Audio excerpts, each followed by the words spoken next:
Either go online at nationalactionnetwork.net or call 877-626-4651 to register for free. 20 seconds. We'll be coming back. Once again, I want to thank all of you, by the way, who are here in the audience, and those of you online who may have joined us for our legal night this past Thursday. We had a wonderful group of attorneys that joined us. We also had 3 new attorneys who came out to join our panel of attorneys, and of course, we had a great turnout from the community. We appreciate your support. The lawyers are here to help you, and we thank you for supporting them. We're back, brothers and sisters. We're here. We're live. We're in the House of Justice, 106 West 145th Street. Call somebody. Tell them the Reverend Dr. Al Sharpton is in the house and coming to you right now. So get on your feet for the Reverend Dr. Al Sharpton. No justice. No peace. No justice. No peace. No justice. No peace. No justice. No peace. What do we want? Justice. What do we want? Justice. What do we want? Justice. When do we want it? Now. When do we want it? Now. When do we want it? Now. When do we want it? Now. Hug the person next to you. Tell them you love them.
Give him a big hand. Certainly we're happy to be with you another Saturday morning, live at the House of Justice, 106 West 145th Street in the village of Harlem. And for you that are here live at the house, and for you that are listening live on 1190 WLIB, or following us around the country on www.nationalactionnetwork.net. We're happy to be with you another Saturday morning where the action is. Give a hand to our presiding officer, Attorney Michael Hardy.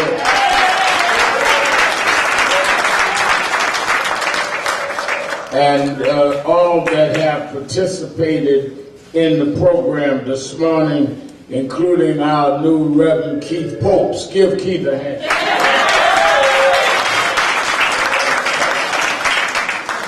And our youth huddle, we're proud of our young people. And I hope that you in Radio Land heard our youth huddle night now moves to Mondays. And they will gather Monday night, 6 o'clock. This week they're going to the showing of the film and the after the film panel discussion at 1 Corinthians on the girls, the 4 girls. And on the panel will be our own Attorney Hardy and Victoria Pennell. But then every Monday they'll be meeting here, and our arts and culture will now be meeting here on Wednesday night. And you that don't come to the rally, that only hear on the broadcast, miss our head of arts and culture give his report every week as he stands up with his pants sagging and gives us a update. And he's told us he graduated A&T with Reverend Jackson. They favor, they remind you of each other. Reverend Jackson and Felix, they run about the same route. I'll give them a hand. Wednesday night. I want to, in way of announcement, also congratulate, and they're starting the exercise program here. Want to congratulate our own sister Camilla Palmer. Give her a hand.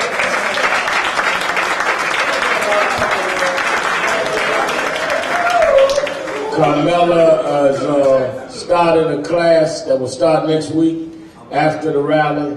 She's a soul-trained dancer, and I saw she got this huge picture of her and I in the Daily News last Sunday, and she knows how to promote, and we want to support her, as well as I want to say that we are extremely happy to work in partnership with UMPAC and Reverend Johnny Green, and who is a former national board member and is an affiliate with us, and they are beginning their health clinics, as we've been announcing, first Saturday in March, and going forward every week. Reverend Green is in the house, as he is every week. Reverend Bartley will be presiding with Attorney Hardy next week. It's New Jersey Day next Saturday.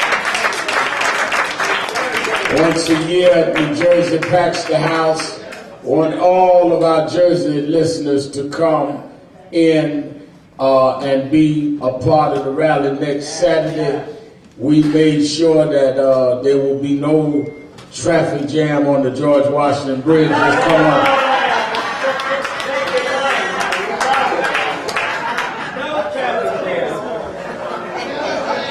I don't think they're going to do that one again, no time soon. I want to congratulate our Hempstead, New York chapter in Hempstead, Soretta McKnight and others, and the president of our Hempstead chapter and all.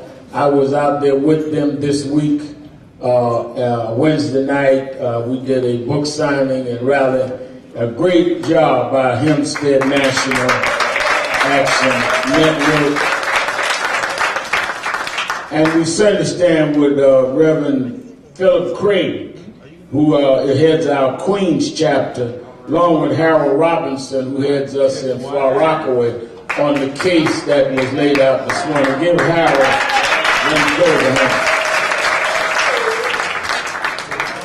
one. Nothing has probably alarmed me more in the last several weeks than this case that we heard by our Pennsylvania chairman. She's not only the head of Philly, but she's our Pennsylvania chairman, Paula Peoples.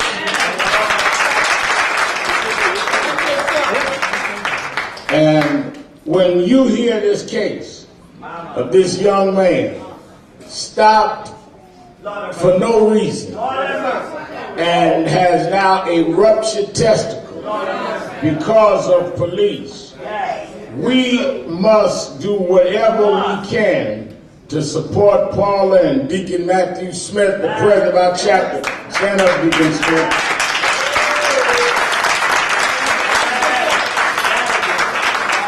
He's the Philadelphia South president, and we are supporting y'all. There must be justice in this case. And whatever we need to do, the arrogance and insensitivity, you're going to frisk a young man, rupture him, make it permanent damage, and then charge him with assault. Now that's why there's a National Action Network. That's why we exist.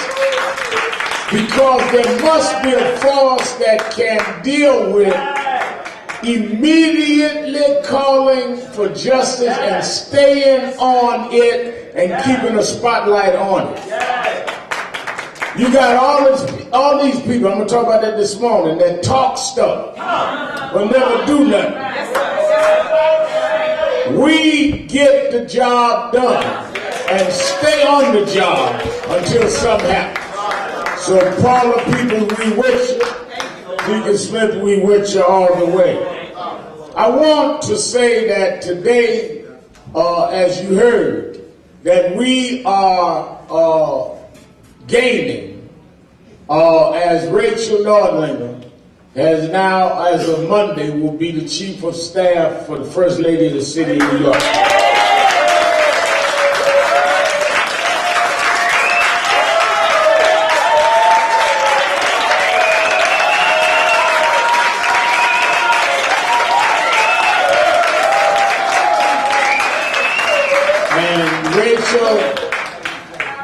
Today was her last, did you know?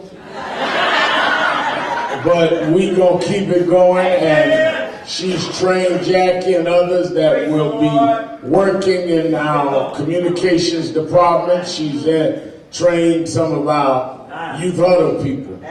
And I want to surprise two people. We had a board meeting of National Action Network. We have, as you know, our main dinner. We're getting ready for our convention. Our main fundraiser dinner every year is called Keepers of the Dream, where we salute 4 or 5 corporate executives and cultural figures.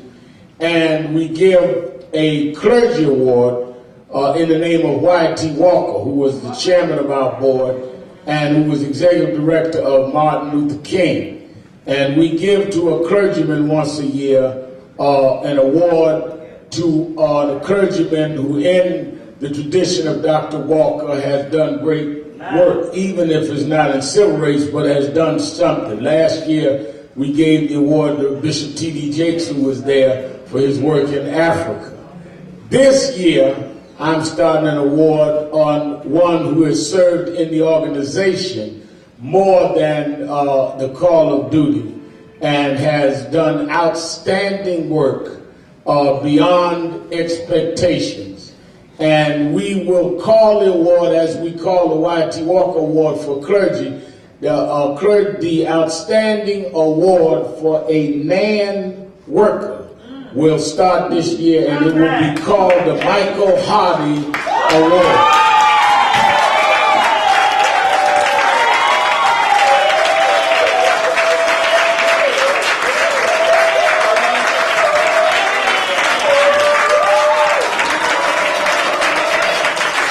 Every year, we will honor an outstanding NAN person in the name of our co-founder, Executive Vice President, General Counsel, Michael Hardy. And you're going to have to work hard to get there. And the recipient of the first Michael Hardy Award will be Rachel Nordlinger.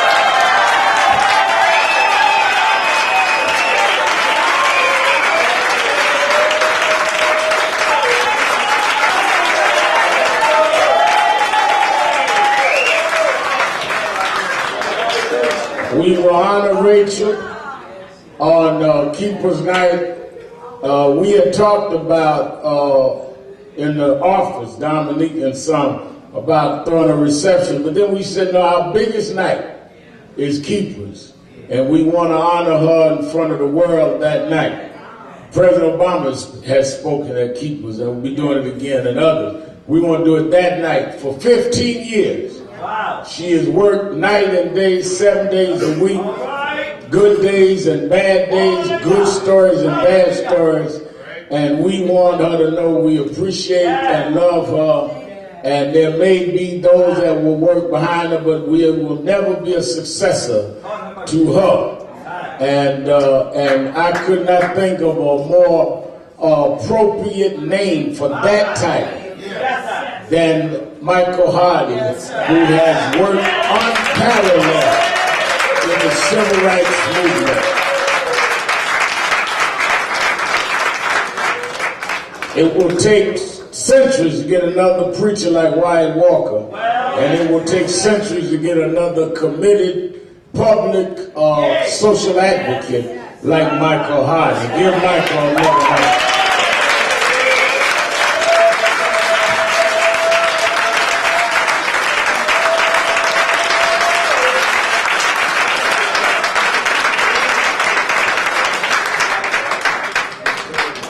For you that are watching us on the West Coast, tomorrow morning I'll be preaching at the Bede Memorial Cathedral in Oakland, California. Dr. Charles Haynes. And I'm leaving tonight going to Oakland. We will be opening the Oakland chapter of National Action Network at 2 o'clock in the afternoon. Preaching at 10:30. I'll be doing our power there in the morning. Y'all listen on BLS. And then preach at 10:30. And we'll be opening the Oakland chapter of NAN. And then I will be coming back and then going back on Wednesday. Our Los Angeles office, Reverend Toulis, will be having a Black History Month luncheon for NAN. I'll be going back for that, and we're honoring, among others, Magic Johnson will be with us hosting that on Wednesday in LA. Then Friday, I'll be speaking in Jackson, Mississippi. So we're on the road for Black History Month. And y'all can hear Mother T from our Chicago chapters in the house. Anytime they want me to speak at adult church, I bring Mother T with me. Mother T and I just hollering and screaming at each other all by ourselves. I think that it is important that we understand what has happened this week. One of the things that I always say is that you must have activism based on gauging deliverables, not just activism based on just noise. Now, a lot of folk, I was talking to somebody this morning, a lot of folks think that those that scream the loudest are the most on the edge activists. No, they just the ones that scream the loudest. There's a biography out now on Roger Ailes, the founder of Fox News, called Loudest in the Room, Noisiest in the Room. There's a difference between using activism toward achieving something and just running your mouth. For example, there are those that have been critical of our working with President Obama. Well, I disagree with Obama on Guantanamo Bay. I'm glad to hear him say this week at State of the Union that he's going to make sure he get it closed. I disagree on drones, but I agree with him on most things and support him because that's why I support him for president. You know, don't take no rocket scientist to figure out that you ought to support somebody that you supported getting in. That might be why you supported them. Why? You know, it's crazy to me. People talk, Rem Al got access to the White House. Yep, we fought, got him in. Who you thought was supposed to have access? You thought I was supposed to fight to get him in for somebody else to be able to get in and talk to him? I mean, that don't even make sense. But we've been able to work with this White House to raise the issue of voter ID, voter rights. The Justice Department is fighting. We've been able to work with this White House on health care and get millions of people health care. We've been able to work with this White House in terms of looking at cases like Trayvon Martin. We've been able to work with this White House to deal with issues like black colleges. Now that is tangible, specific stuff. The folks that criticize us, tell me what they got done by their criticism. There is a difference between people that make love and deliver things for the community and people that engage in rhetorical masturbation that just jerk the community off.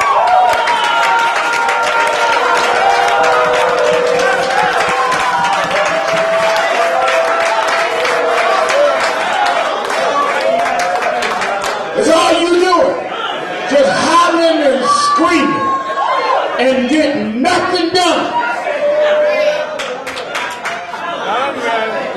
I put my list down of what we achieved. Now you put your list down. Well, when Mal going to the White House, he ain't gonna fight no more. Who did Trayvon Martin? Who did Kendrick Johnson? Who did voter ID? Who did stop and frisk? Who come home and did shop and frisk? Quit talking crazy and get up and do something or sit down and shut up.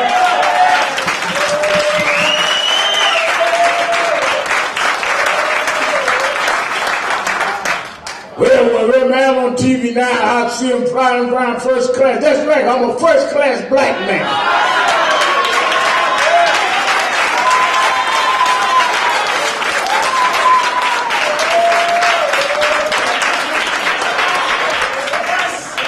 Now, this week, yesterday, we unveiled the stamp to Shirley Chisholm in Brooklyn Borough Hall. Borough President Eric Adams and all of us there, the U.S. Postal Department, unveiled the stamp. It's on our website. I used to be her youth coordinator. When I was 13 and joined Breadbasket, the first campaign political I worked in was Shirley Chisholm. And Shirley Chisholm used to always tell us about excellence. Coretta Scott King, who died 8 years ago this week, used to tell me, Reverend Johnny Green and I was out the other night together, and he didn't know, he said something that brought me back to Coretta. In fact, we was out the night of the anniversary that we lost her. And that is, you can't be big and small at the same time. Coretta Scott King said to me, Al, you can't have a big mission and be a small person. And Johnny was talking about that the other night. Some of us are too small to lead big movements. Because you can't get by yourself. Because everything is about you. And if you can't get beyond you, you can't ever help me.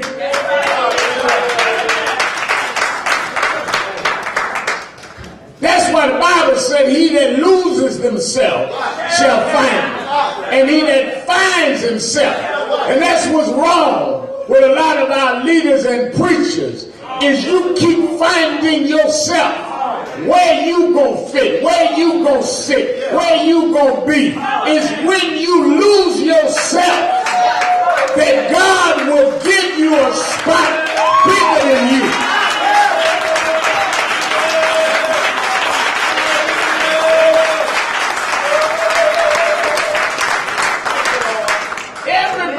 Everybody in the Bible had to lose themselves for God to use them.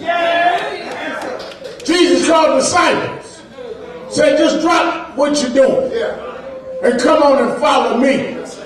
You can't lead if it's about your career. You can't pastor if you're more worried about your security than God's divinity. Everybody can't do this. And that's our problem.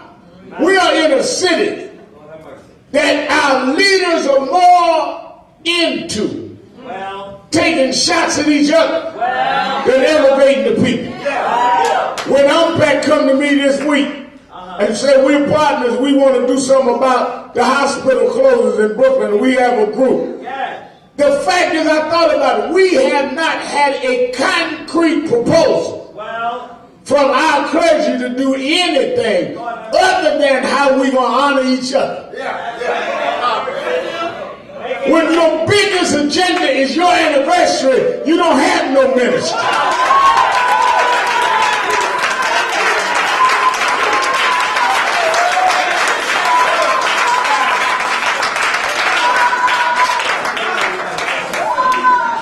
That's why we partner with Unpack. I go to churches, preach every week, different church. They can show me the pastor's aid committee. They can show me the pulpit committee. But they can't show me nobody doing no social activism. Well, we don't know how to do that. Well, the same way you taught folk to be pastor's aid, you can teach them how to be community aid. because you're not thinking about that. You're going to teach somebody how to be your armor bearer. Everybody got an armor bearer. What you need an armor bearer for when you have no armor to go fight?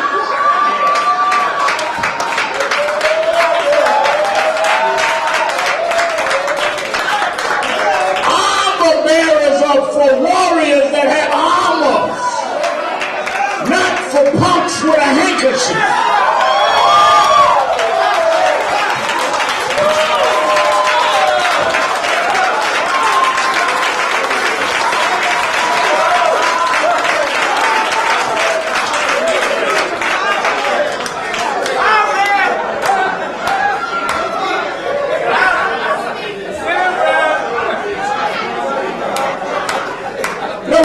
Talk straight to each other. It is too much out here. Too many things going on for us to be playing these games with our people. Amen, brother. I sat there and watched the other night, President speaking, having to defend getting millions of people health care. All these people with pre-existing conditions couldn't get insurance till now. And he got to defend that. All the people that suffered and died to give us the right to vote. And we've got to go out now and deal with voter ID laws.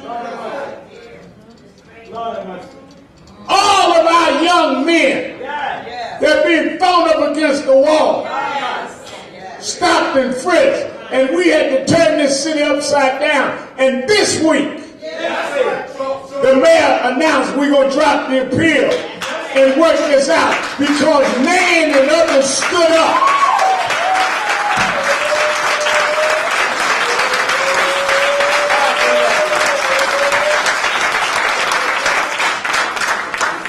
Might not mean nothing to you, but it means a lot to these young men who's been stopped 5 and 10 times and been criminalized.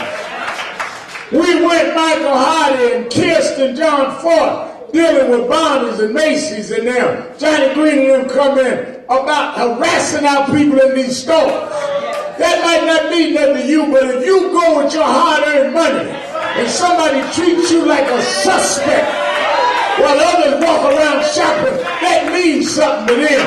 You too high and falutin to understand the people on the ground. That's why nobody on the ground respects you now.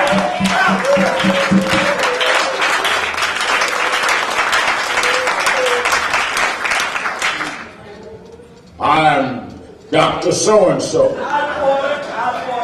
I matriculated at so-and-so. But you're irrelevant in these times. What made Dr. King historic was that he did not sit back on his PhD. Let me make this clear. Dr. King, born and raised in Atlanta, went to Morehouse. Father sent him on to Crowther Theological Seminary in Pennsylvania and on to Boston University, where he got a PhD. Married a young lady that was in opera school to be an opera singer in conservatory. There you go. I'll paint the picture. Now, with all of that, you would have thought he would have just sat there and taught philosophy, went to the symphony and heard us sing. They packed their bags and went back to Montgomery. Dexter Avenue Baptist Church ain't much bigger than the House of Justice, and ran into history. He could have never been Dr. King had he not been in Montgomery when Rosa Parks sat down. He didn't read about Rosa Parks in the New York Times. He was pastoring in Montgomery because he got all that training to serve. And I'm telling you that too many of you are getting training and not doing anything with it. It is for your own self-aggrandizement.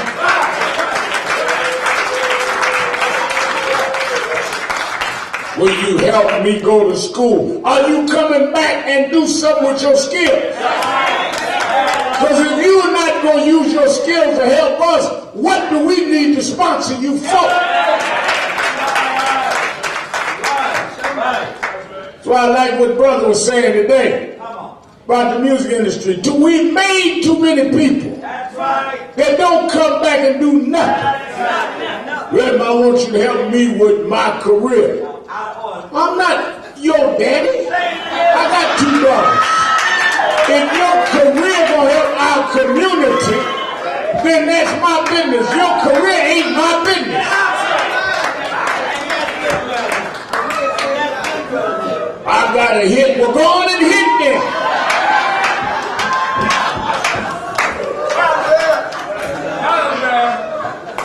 I went last night. Magic Johnson had a Super Bowl event. They said, where you sitting in the Super Bowl? I said, I'm going to Oakland. I got to preach in Oakland and open a chapel. You ain't going to be there watching the Seahawks and the Broncos? I said, I'm going to be running one sister up one aisle and blocking down the other aisle in Oakland. That's what I do. I'm going to have me a Super Bowl. They got TV sets in Oakland. I can do my work and watch the game. Y'all just be majoring in other folk business.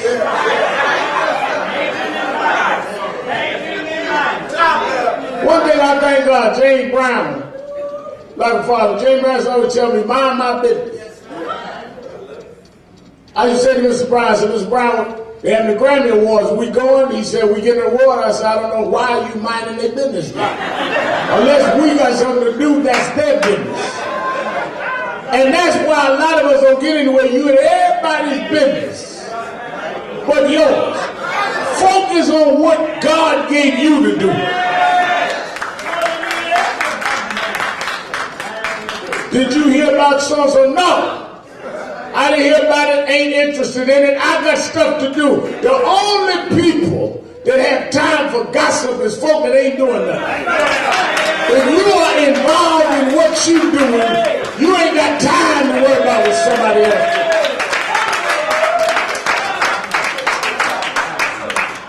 They are frisking and brutalizing boys in Philadelphia. That's what I'm doing. They're rolling up young men in Valdosta, Georgia in gym mats. And their parents need people to speak for them. That's what I'm doing. They're trying to close hospitals in Brooklyn where I was born. That's what I'm doing. They got young men carrying guns in the streets of Holland. That's what I'm doing. I don't care about all that other stuff.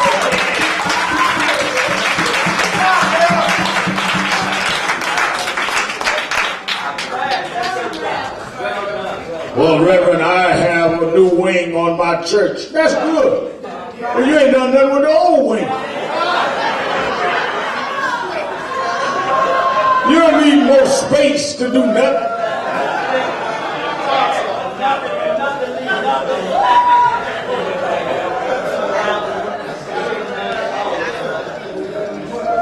Like I read the other day on the plane, artists done bought a 102-room house. And all the young folk, oh, ain't that something? Yeah, something crazy. What you need 102 rooms for? To do what? What, you get bored and sleep in a different room every night?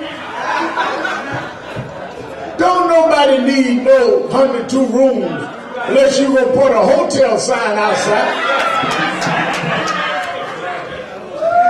I got a friend of mine, big athlete, got a house out in Hollywood with a pool and can't swim.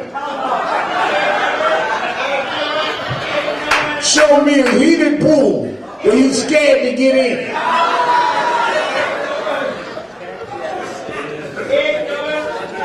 Shouts of it every week. A young guy grew up in Brownsville with us. Got in the streets, started selling drugs, and was bragging about how much he had. Yeah, Sharpton out there, civil rights.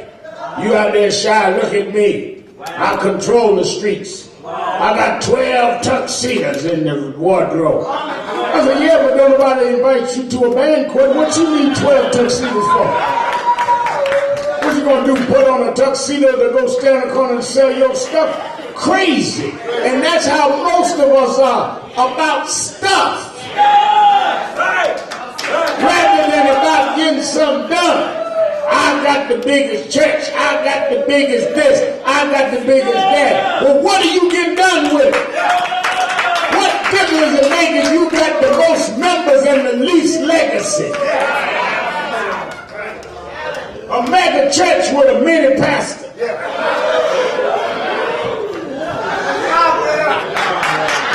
I'd rather be a big man in a little church than a midget in a big cathedral.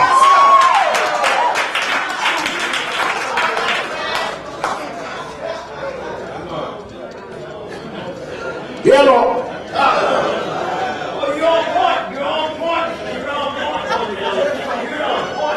Part of the problem is that we do not understand that God uses different ways to get stuff done.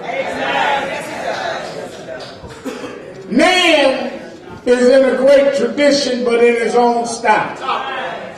What they're doing is in the tradition, but in his own style. Why? Because we're in a different time.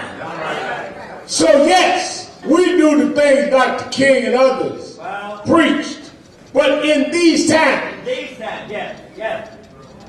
you are not in the 60s.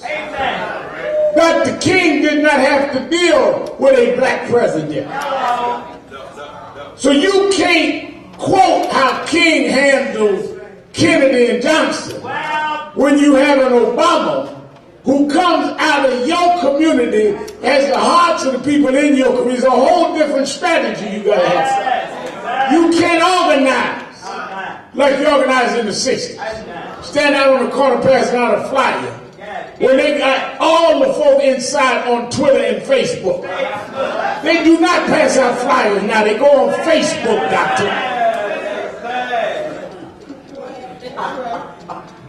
I told you, guys, stop me in Newark Airport. Remember, do you think Dr. King or Malcolm would have a show on cable? I said they didn't have no cable when Dr. King and Malcolm was there.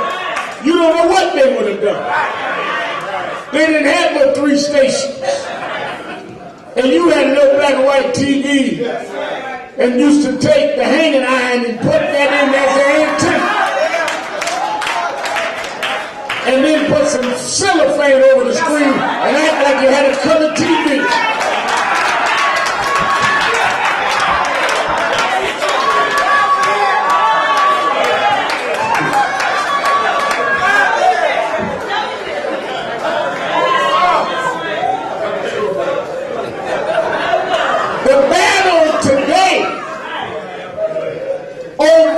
Over the minds of America is you got to be on Facebook and Twitter. You got to be on cable TV. Who helped change the mind of this country to elect the Tea Party was Fox. So we at least got to be on MS and others to argue for health care and voter rights. You don't know where the battle is.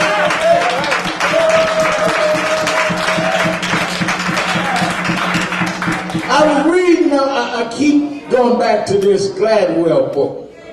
Marcus Bright and I are talking about. Okay. Excuse me, Dr. Marcus Bright. Gladwell in this new book, David and Goliath, Johnny Green, talks about what we've got to deal with is when you really analyze Goliath fighting David. It's a lot deeper than just a slogan part. Back in those days, when they went to battle, you got to remember now, you have the Philistines against the Israelites. I'm going to talk to my college students.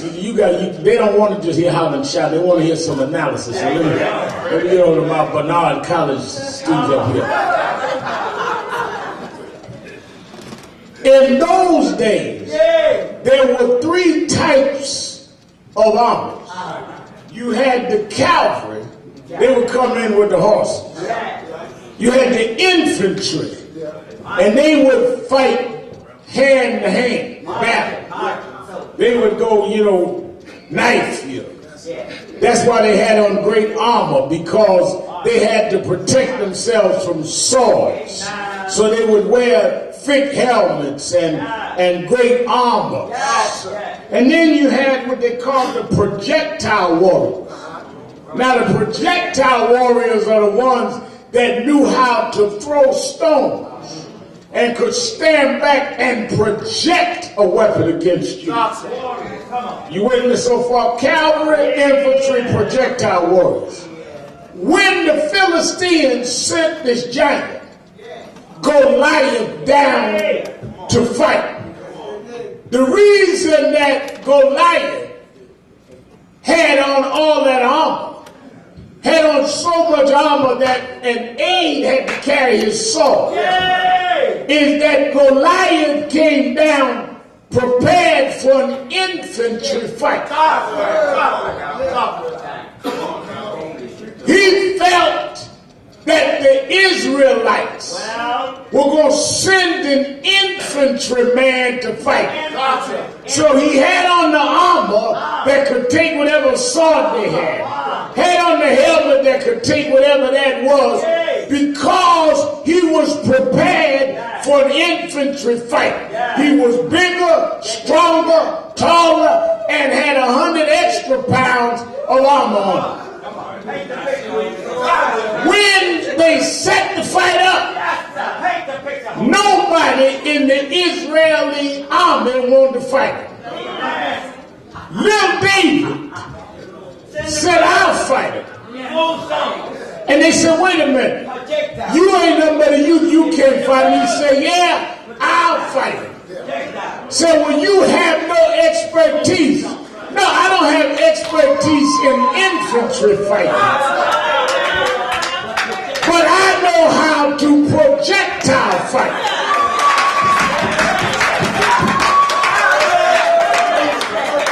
You dressed up for the wrong fight. I don't need no armor and helmet, because I'm not an infantry fighter. I'm a projectile warrior.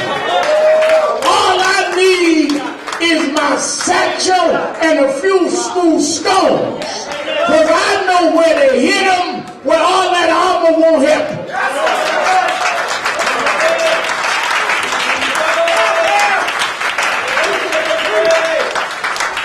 That's why when David went down to battle, Goliath looked at him and said, "Well, what are you coming with that stick for?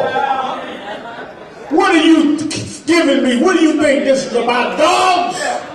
He was confused, because he was looking for an infantry fight when it wasn't going to be an infantry book battle. Now, what am I saying? How did we transform American politics? We came with something they was not expecting. Had we sent them, Johnny Green, something they saw coming, they were prepared for that.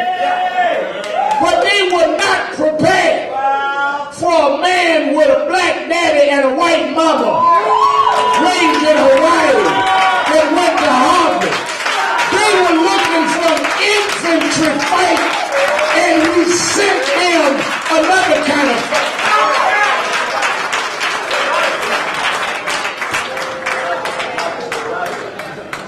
Every time God gets ready to make a move, he changes the strategy. And what you get used to may not be where God gonna come with the next battle.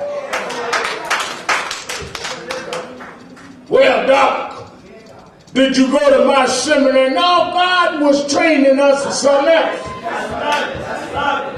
So don't ask me about my infantry degree when I'm a projectile fighter. I don't have a degree in infantry. But just just in case you think I'm not equipped, David said I didn't have a degree in lions and bears either. But one day I looked up when I was just a shepherd boy, taking care of my father's sheep, and the lion and the bear had grabbed one of my daddy's sheep. I didn't go and bear wrestle the bear. I didn't go and bite the lion. I stepped back as a projectile warrior.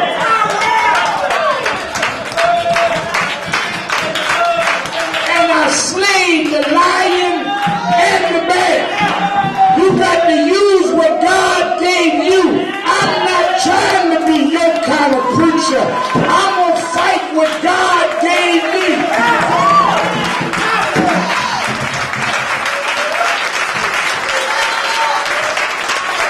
It may be different than you. It may look different from what you used to. But if you get out my way, I can beat Goliath. Not by putting on armor, not by getting your sword, but getting the stones that God gave me. Because God promised me if I trust him.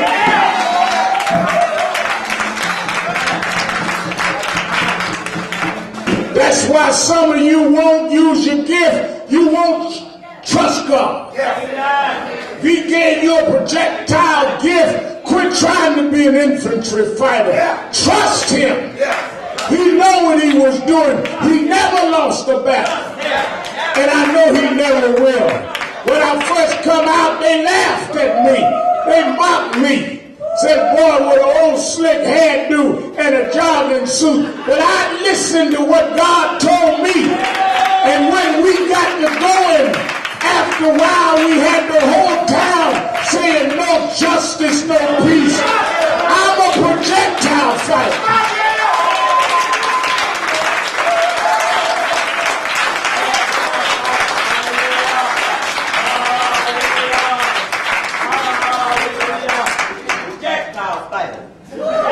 There's a David in you.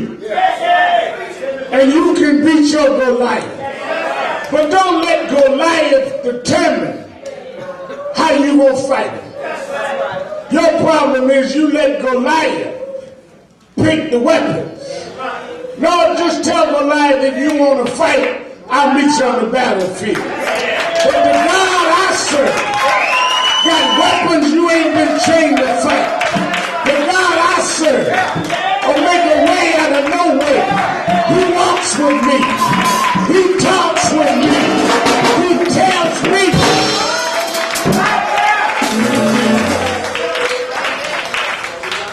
And that's where a lot of us lose our anointing. We try to regulate in what is considered the norm, rather than deal with what is the anointing. You're with me so far?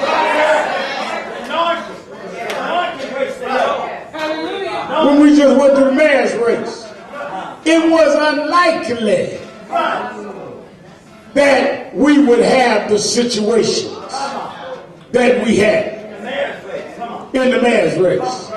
People say, well, this one's going to win because of this. That one's going to win because of that. But what does all that mean? Well, in a new time, there's going to be new paradigm. In a new time, there's going to be new demographics. And many of us do not understand what those demographics are. And there's going to be a new strategy based on that. You can't take the old map and deal with this new politics. So we need a different strategy for a traditional fight. But if you trust God, the same God that gave Dr. King the strategy will give you the strategies today. That's why I learned to trust him and learn to deal with that trust even when it's tested. I'm going to close on this. I want you and I to understand that that spirit you hear and have, you got to quit questioning and submit to it. And quit being afraid to go on and let God use you. Well, I know this is different. Go on anyhow. Because God never made a mistake. And I told you last 2 weeks ago, you are not going to be God's first mistake. He made the sun that's still in the sky. He made clouds that's still in the sky. He made planets orbiting around the sun that never bumped into each other. Why would a God so precise be making a mistake with you? He knew what he put in you. He knew how he brought you in the world. He knew how he raised you for this time. Trust him. I learned if I trust him, he will guide me and make my way. I learned how to trust him beyond my enemies. I learned how to trust him beyond my adversaries. I will trust in the Lord. I will trust in the Lord. I will trust in the Lord until I die. And because I trust him, I will stay on the battlefield. Friends done got tired, but I'm going to stay on the battlefield. Family done died on me, but I'm going to stay on the battlefield until I die. Because he promised if I hold on, he promised if I hold out, that weeping may endure for a night. But if I hold on, if I hold out, joy, joy, joy, coming in the morning.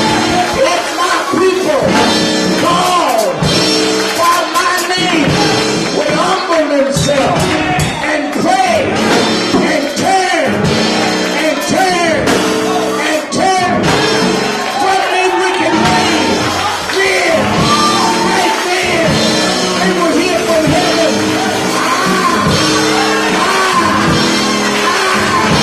And heal the land. Yeah, yeah, yeah. Everybody's singing. Everybody's singing.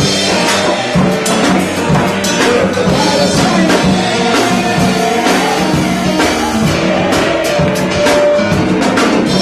Everybody's singing. Singing like you mean it. Singing like you mean it.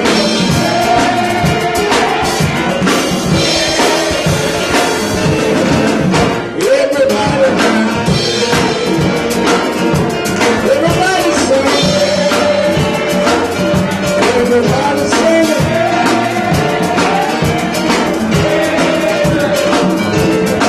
One more time, y'all. One more time, y'all. One more time, y'all.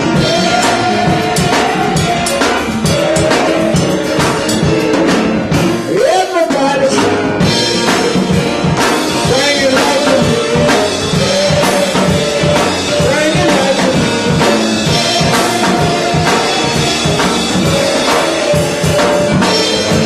I'm opening the doors of the movement. There may be someone here this morning that listens to us on the radio or see various movements that we do but never join National Action Network. If you're here this morning and have never been a member of the organization, I want you to come down right to me and let me sign you up. If you're listening in Radio Land and you're not a member, or you joined last year but didn't renew for 2014, you can call right now, 1-877-626-4651, 1-877-626-4651, and we'll sign you up on the phone. You need to be part of a movement that deals with social justice. You need to be a member. You need to be able to say, I may not make every rally, I may not make every march, but I'm a member. I join, I invest, I help fight for justice in my day. Call right now, 1-877-626-4651, 1-877-626-4651. We're sitting at the phones waiting for you to call. If you're in the auditorium, come on to me right now. If you're not a member of National Action Network, and become a member. Everybody sing. Everybody sing. Everybody sing. Yeah. We want justice. We want justice. We want justice.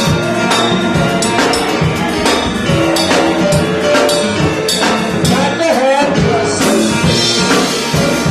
We need justice. Everybody sing it.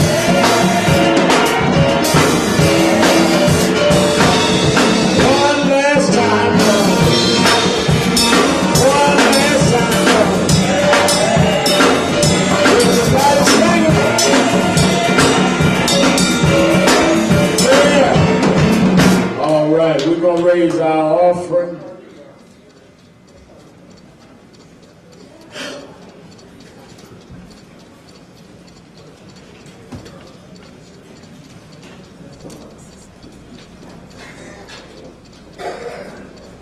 We'll raise our offering, moving quickly.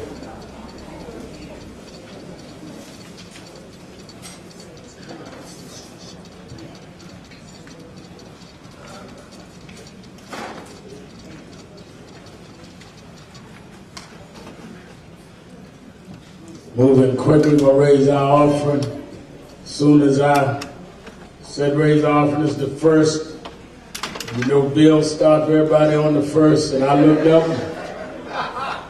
Irene Gandy walked in with a $3,000 coat on. So I know we're going to be all right now. That's right. Come on down here with the first 100 right now. She said, I don't want to hear it. You won't hear a word. You bring me $100. I promise. I need about 8 folk that give me $100 or more. Come quickly. Come on, Irene. Don't dig deep in the stash. Just bring me the stash. Reverend Johnny Green, $100. Minister Winston Gilchrist, $100. Guardians, $100.